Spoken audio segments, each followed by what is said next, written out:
merci d'avoir accepté cette interview. Dans un premier temps, toi, en tant que coach, comment tu as vécu cette saison? Alors déjà avant de commencer, merci pour ton invitation Fabio et félicitations pour le travail que tu fais au niveau de la com, au niveau du club. Merci. Donc je tenais à te féliciter avant de commencer cette interview. C'est très gentil, merci. Alors on va dire qu'on va pas se cacher, hein, c'est une grosse déception par rapport à la saison que l'on vient de faire, puisque bon, la saison d'avant on avait fini la saison en boulet de canon. Ajouter à ça une prépa qui a été dans l'ensemble assez réussie, avec des résultats qui ont été quand même positifs à travers le début de saison. Donc on ne pensait pas vivre déjà dans un premier temps début de saison aussi pénible, puisque après le hasard du calendrier avec l'ajout de l'ACA, le début de saison a été complètement chamboulé, puisqu'on est sorti quand même 4 fois sur les 5 premiers matchs. Donc voilà, tout ça a fait qu'on a commencé la saison de mauvais pieds, et voilà, et puis la malchance des blessures conjuguée avec les mauvais résultats ont fait qu'on s'est retrouvé dans un engrenage où on a vraiment peiné en ce début de saison, et on a traîné ça comme un boulet tout au long de la saison. Selon toi, encore une fois de ton œil de coach, qu'est-ce qu'il a manqué à ce groupe pour passer une année quand même plus sereine, selon toi? Écoute, déjà il a manqué en termes d'effectifs beaucoup plus, on va dire, de concurrence. Parce que voilà, rapidement, je me répète, entre les blessures, je dis blessures, des blessures importantes. On a quand même eu encore cette année des joueurs qui ont été blessés par rapport au ligament croisé. Donc bon, voilà, une saison de foutu en l'air. Ensuite, on avait fait un pari sur notre jeunesse. Le pari, malheureusement, il n'a pas pris, dans le sens où on a tout fait, que ce soit le staff, les cadres, pour bien incorporer ces jeunes. Mais après, voilà, pour diverses raisons, tu l'as vécu au sein du club puisque tu étais acteur. Voilà, des jeunes qui ont arrêté alors qu'ils étaient titulaires. Leur performance était très bonne, mais voilà, écoute, on va pas s'étendre là-dessus. Ils ont fait le choix de ne pas continuer avec nous. Dommage, parce que je pense que leur marge de progression était importante, et à travers les premières prestations qu'ils ont fait, ils pouvaient apporter leur pierre à l'édifice. Donc voilà, écoute, on n'a pas pu mettre en place les choses qu'on voulait mettre. Voilà. Et puis après, il a fallu attendre le retour de certains joueurs qui ont repris la compétition pour qu'on revienne un peu plus performant. Et la preuve en est sur certains résultats où on était performant, et au dire de tout le monde, on n'était pas à notre place. Mais voilà, la réalité, elle était là. On a traîné ça tout au long de la saison, et puis voilà, il a fallu se battre pour se maintenir dans cette poule, et on sera l'année prochaine en R2, mais bon, on a une saison compliquée. T'évoquais justement ces blessures qui nous ont quand même pas mal embêtés cette année. Toi, pareil, encore une fois, de ton point de vue, comment t'expliques justement toutes ces blessures, que ce soit les croisés, les longues blessures, que ce soit même les petites blessures musculaires de certains joueurs cadres qui à des moments nous ont mis un peu dans l'embarras? Comment tu l'expliques tout ça? Si tu veux les croiser, je pense que pour parler souvent avec les collègues, sur le dernier match contre le Gallia, eux ils ont eu 4 croisés cette année. Je pense que les synthétiques, malheureusement, pour les articulations, c'est quelque chose de... on peut pas dire à bannir, parce que voilà, sans les synthétiques on ne pourrait pas jouer, mais voilà, la grosse cause elle est là. Après, pour revenir aux petits pépins physiques, avec Mika, on a tiré un bilan de la saison, voilà, et par rapport à la prépa qu'on avait fait, parce que bon, Mika avait mis en place un programme, il a fait une super prépa, mais je pense qu'à un moment donné, les joueurs n'ont pas suivi au niveau de la prépa, certains n'ont pas suivi. Donc à un moment donné, il a fallu digérer la prépa, et je pense que notre début de saison on atteste qu'à un moment donné, on n'a pas eu cette fraîcheur pour commencer la saison. Et après, dans les petits pépins qu'on a eus, comme je disais tout à l'heure, toujours travailler dans l'urgence. C'est-à-dire des joueurs qui revenaient, qui reprenaient la compétition, il fallait qu'ils soient pris rapidement, et à un moment donné, on était trop dans l'urgence pour qu'ils soient prêts le dimanche. Et voilà, à un moment donné, un joueur, lorsqu'il revient qu'il n'est pas prêt, il n'est pas prêt. Donc voilà, donc nous, écoute, avec Mika, on a tiré des enseignements de ça pour ne plus avoir ce genre de problème. Et voilà, et ça va partir à un moment donné. Si on a une base de travail en début de saison qui sera au niveau de la quantité plus grand, c'est sûr qu'on pourra travailler différemment. Avec Mika, je ne te cache pas qu'on n'a même pas fait 50% du travail qu'on voulait faire. Tu l'as bien vu cette année, on se retrouve avec un effectif de 13-14 et je tire mon chapeau parce que les 13-14 étaient là, qu'il vente, qu'il pleuve ou qu'il neige, que le résultat soit bon, pas bon, ils ont tout le temps été là. Mais quand tu fais des saisons avec... on ne pourrait pas trop tirer sur la corde. Et dès qu'on tirait un petit peu sur la corde, malheureusement, ça lâchait. Et voilà, donc à un moment donné, si tu veux, le but c'était quoi? D'être limite pour le dimanche, avoir la meilleure équipe possible. Mais à un moment donné, voilà, on peut pas faire des séances d'entraînement qui sont poussées, avoir un groupe compétitif le dimanche, si on se retrouve à 12, 13 ric-rac pour la semaine de compétition. Voilà. Alors on va pas revenir sur toutes les statistiques non plus, mais il y en a une qui est quand même marquante en championnat, c'est 0 victoire à l'extérieur. Quelques matchs nuls, mais 0 victoire à l'extérieur. Est-ce que tu aurais une explication? Comment tu expliquerais qu'à l'extérieur, en tout cas en championnat, on a été tant en difficulté? Écoute, l'explication pour moi elle est simple. J'ai regardé les stats avec Mika. À travers nos résultats à domicile, et puis des bons résultats, des victoires avec beaucoup de buts marqués, très peu encaissés, on a pris les stats de l'effectif. À ce moment-là, on s'est retrouvé avec pratiquement la meilleure équipe possible, c'est-à-dire le meilleur 11 et les meilleurs 14. Donc des choix de match, des changements en cours de mi-temps qui ont permis de débloquer certaines situations, alors qu'à l'extérieur, pas de résultat, toujours un effectif compliqué, on partait souvent à 12, Mika qui faisait le 12e, Mika qui jouait, donc voilà, si tu veux, donc le cours des choses faisait qu'on se retrouvait des fois des scores étriqués à la mi-temps, 0-0, on aurait pu faire la bascule, et puis le match avançait, et puis à un moment donné une blessure venait contrarier nos plans, et puis voilà, pas de solution, donc voilà, souvent ce manque d'effectifs nous a pénalisés, voilà, donc on a fait ce qu'on a pu et voilà, malheureusement, après je vais te prendre un exemple typique, c'est le match à l'ECB où on est mené 2 heures à la mi-temps, où Nico Vandel il se fait expulser au bout de 5 minutes et tu vois, je veux dire, alors que si tu finis le match à 11, je pense qu'il y a une victoire au bout, mais le groupe encore une fois a fait preuve de ressources pour aller chercher un résultat important, de revenir de 2-0 à 2-2. Mais voilà, une fois de plus, tu vois, même là qu'on avait un effectif assez intéressant, on a quand même été pénalisé de ce côté-là.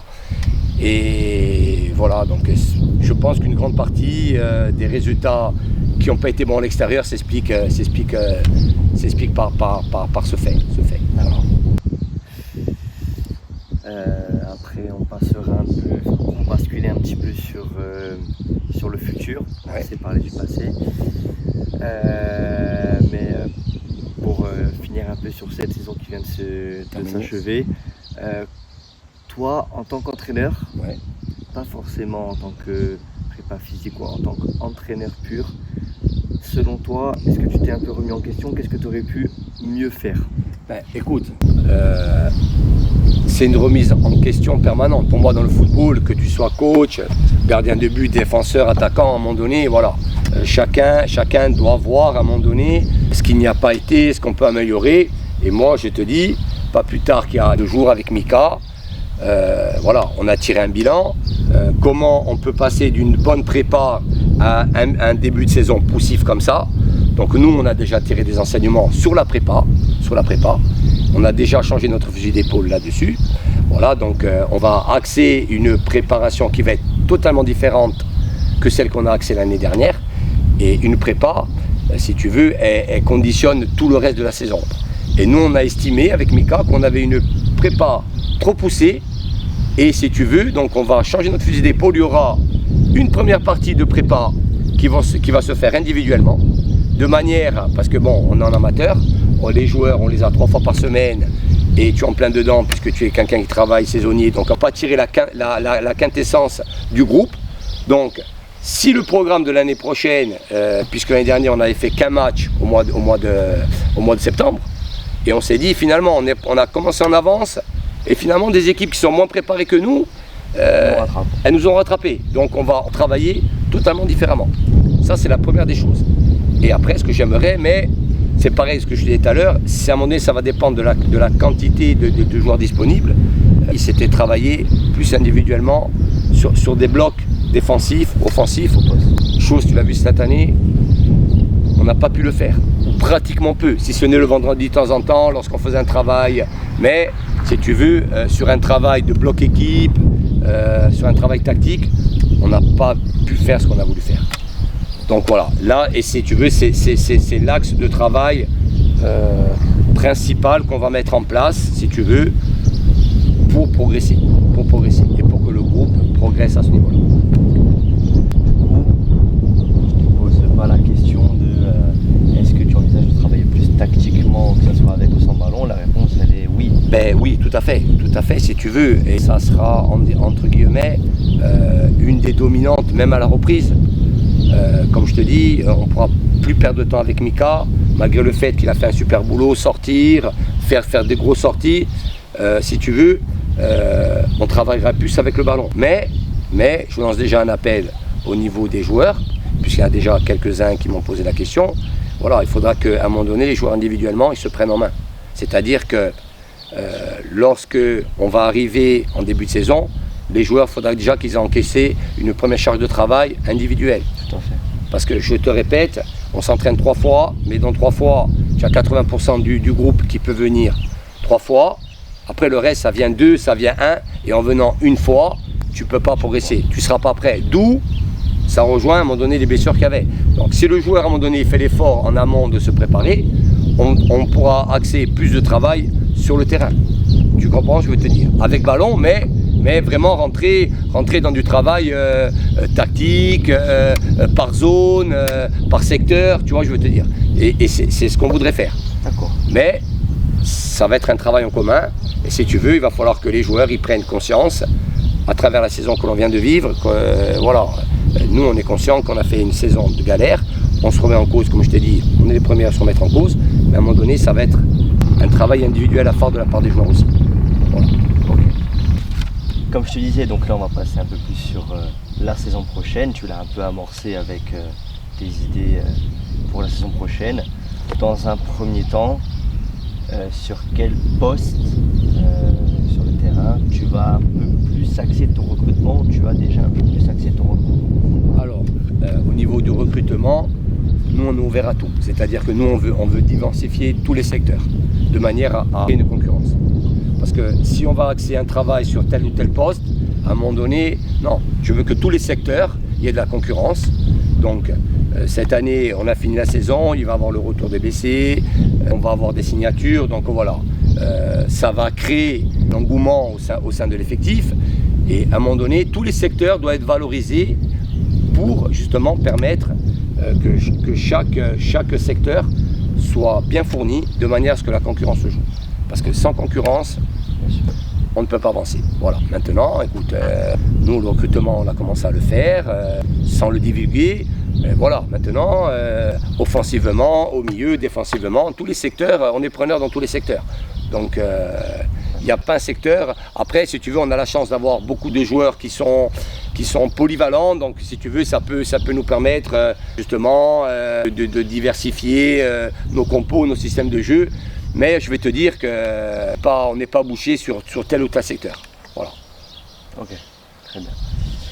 Que ce soit collectivement, que ce soit au niveau du club ou toi personnellement, quelles sont tes attentes pour l'année prochaine? Ben, écoute, on l'a formulé tout à l'heure à travers ta question. Moi, je dis c'est une remise en question permanente. Honnêtement, c'est vu peut-être un peu trop beau. Je te le redis, la prépa fait qu'à un moment donné, tu as été performant. Tu as fait un tournoi où tu as rencontré des R2, des R3, où tu as été très performant. Le début de Coupe de France a laissé présager que voilà, qu'on était prêt, on marquait des buts, on faisait du jeu, donc voilà. Et si tu veux, le début de saison chaotique, avec, comme je me répète, 4 déplacements compliqués en début de saison, nous a tout de suite rappelé à la dure réalité qu'est le football. Donc voilà, il faut revenir l'année prochaine, retrouver un petit peu notre ADN qu'on avait perdu au niveau de la Grind. Et voilà, on a vu les résultats qui ont été bons, on les a fait à travers l'ADN de la Costa Verde. Voilà, entre guillemets, le match un peu référence, c'est Borgo ici.